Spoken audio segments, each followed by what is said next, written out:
Hello everyone, and welcome back to my channel. I'd love it if you could leave a comment letting me know where you're listening from around the world. Also, don't forget to like and subscribe if you're enjoying this video. Story 1. The Watcher in the Woods. It was supposed to be a weekend getaway, a break from the noise of city life. For friends, Jake, Alex, Sarah, and Megan decided to head out to the remote forests of Arizona for a camping trip. The area was known for its beauty, with towering pine trees and a peaceful silence.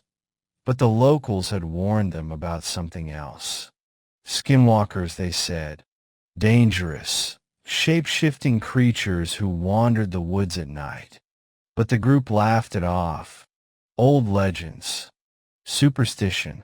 They didn't believe in things like that.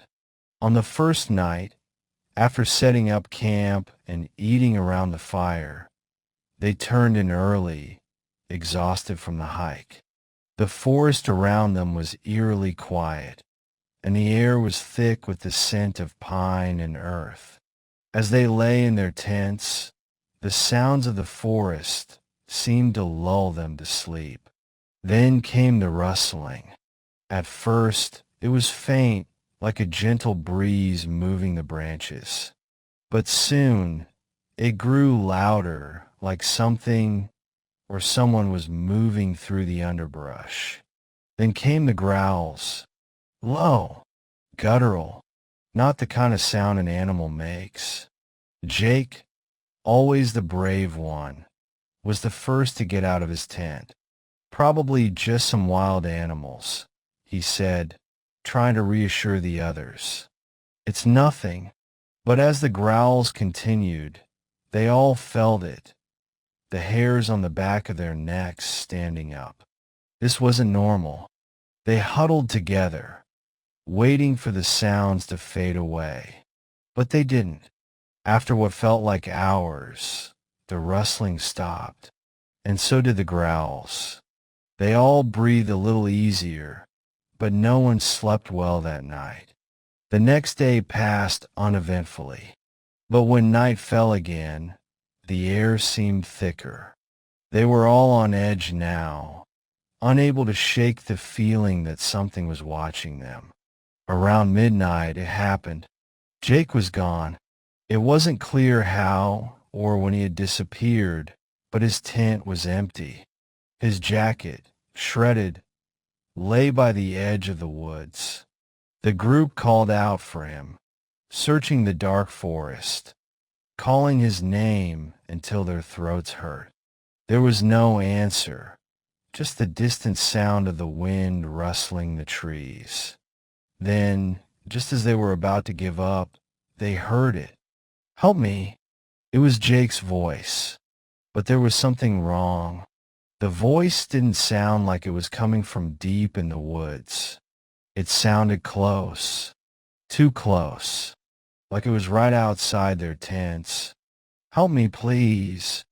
The voice grew louder, more desperate, but there was something off about it, something mocking in the tone, like whoever or whatever was imitating Jake was enjoying this. Frozen in fear, they huddled together inside their tents, barely breathing. The voice continued, getting more distorted with each call.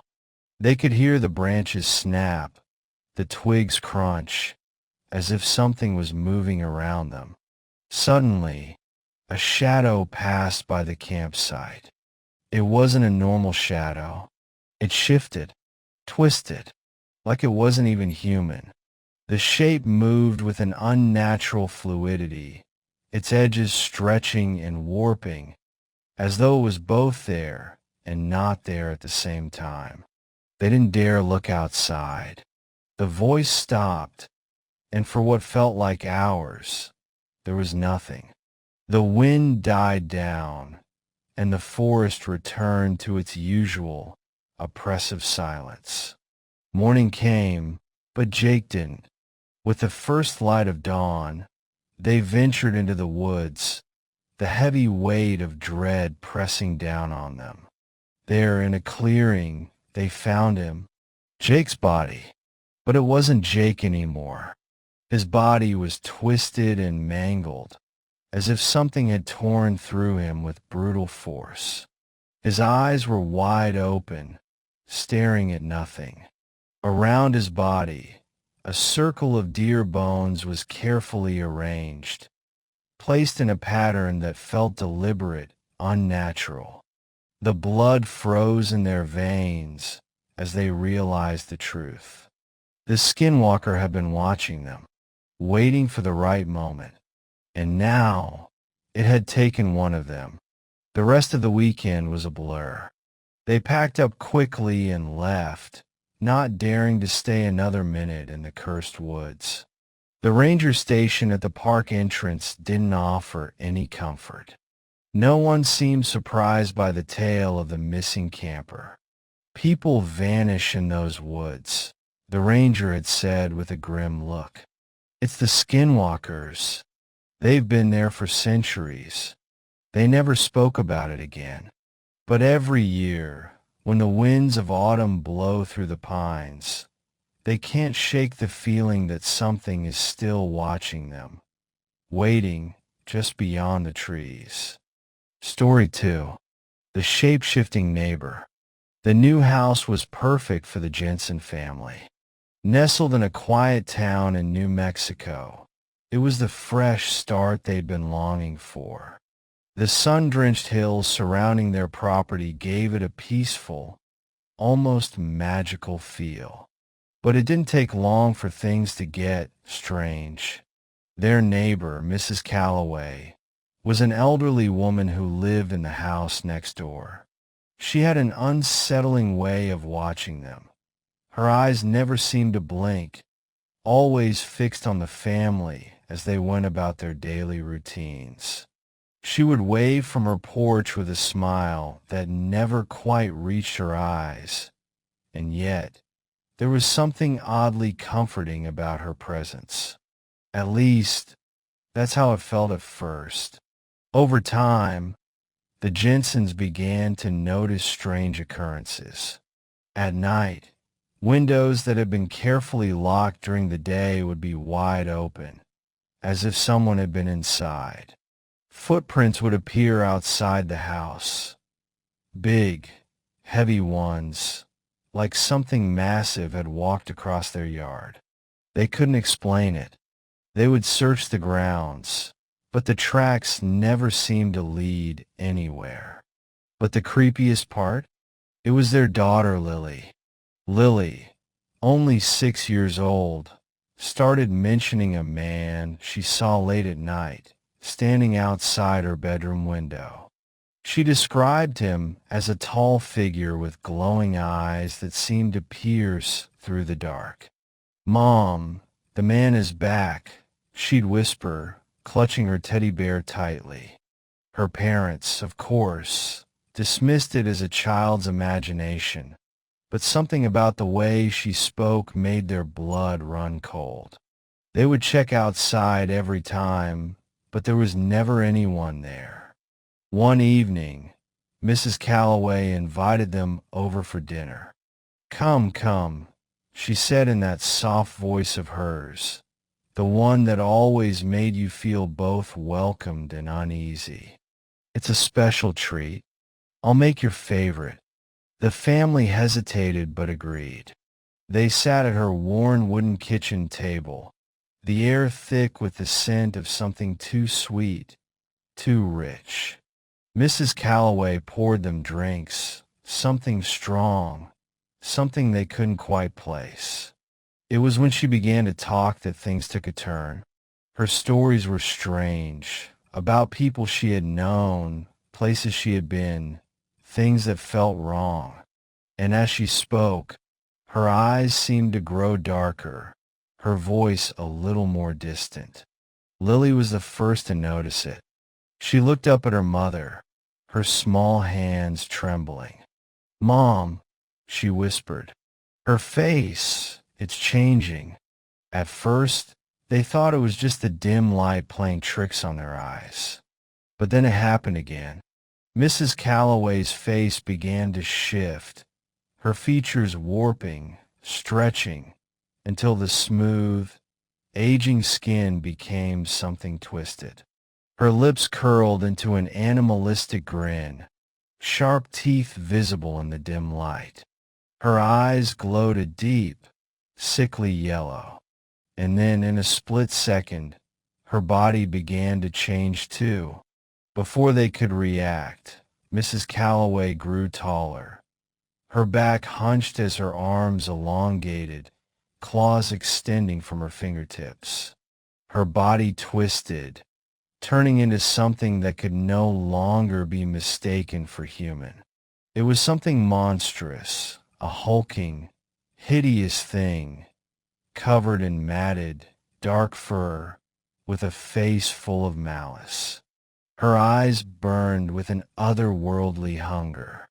Lily screamed, and in that instant, the Jensens bolted for the door, not daring to look back. The last thing they saw before they fled was Mrs. Calloway, her shape-shifting form lingering in the doorway, watching them with those terrible, glowing eyes. They never returned to the house. It wasn't long after they left that the stories started circulating.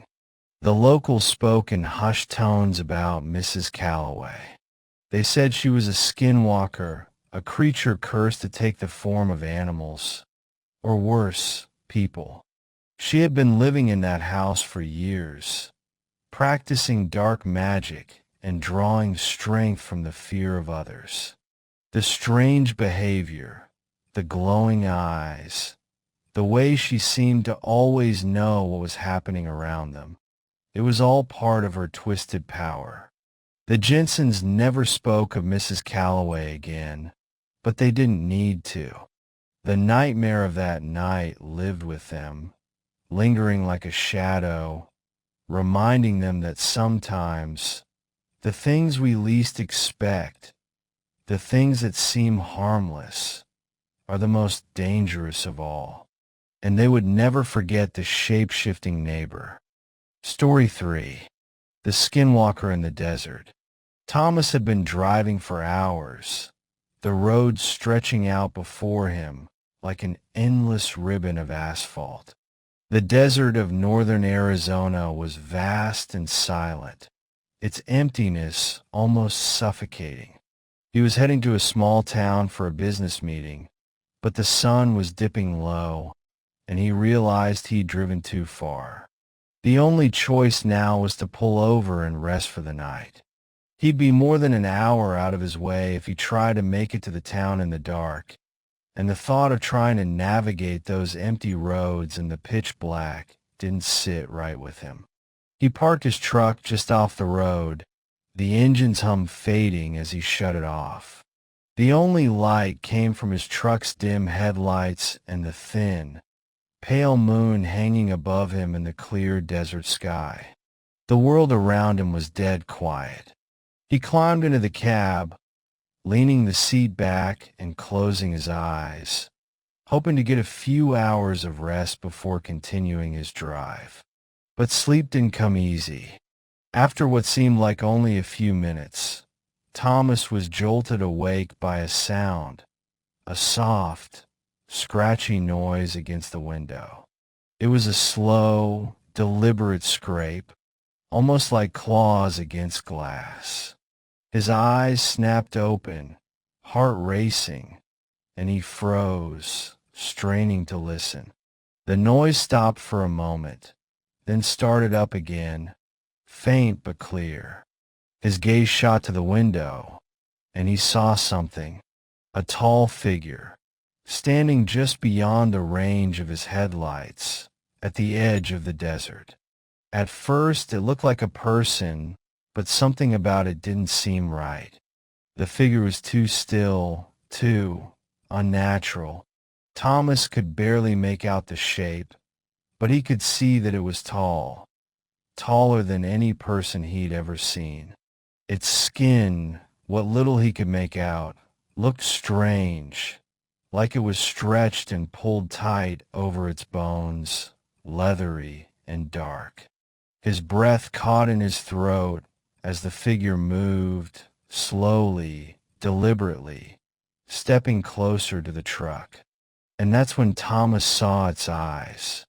They were glowing, a sickly yellow, reflecting the faint light of the truck.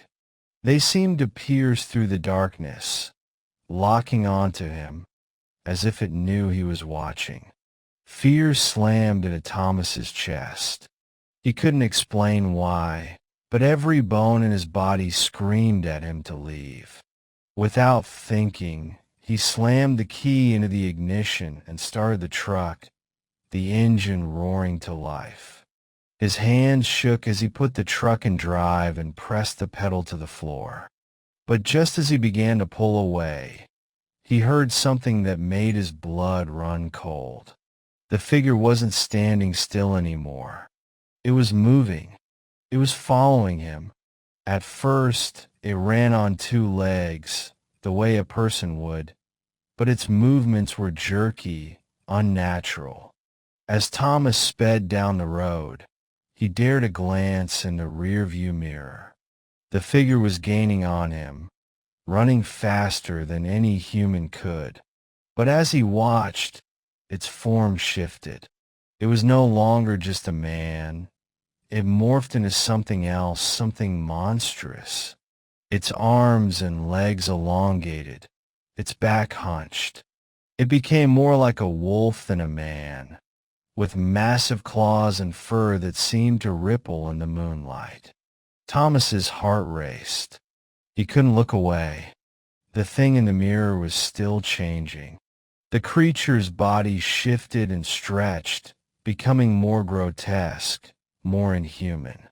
One moment it was a wolf, the next it was a twisted version of a man, then a nightmare that couldn't be named. It was getting closer, its shape shifting at a speed that made Thomas's head spin. His foot pressed harder on the gas pedal, the truck lurching forward as the engine screamed. The headlights cut through the darkness, but all Thomas could see in the rearview mirror was the shape, its glowing eyes locked onto him, inching closer with every passing second. He pushed the truck harder, his eyes flicking between the road and the mirror. But no matter how fast he drove, it was always there, just behind him, following. It wasn't until Thomas reached the town, his truck skidding to a stop at the edge of the main street, that the creature finally disappeared from his view. The fear didn't leave him, though. His hands were still trembling, his breath coming in ragged gasps as he stumbled out of the truck. He found a group of locals near the diner and, in a daze, told them what had happened. The older man who'd been listening to him nodded grimly. "Sounds like you met one of them," he said in a low, serious voice. "A skinwalker. You shouldn't be out there at night in these parts, especially not alone. They prey on people who get lost in the desert. The legend's real, my friend. You were lucky tonight. Next time, maybe not so much." Thomas didn't need any more explanation. He already knew the truth. He had seen it with his own eyes. And it would be a long time before he could sleep soundly again.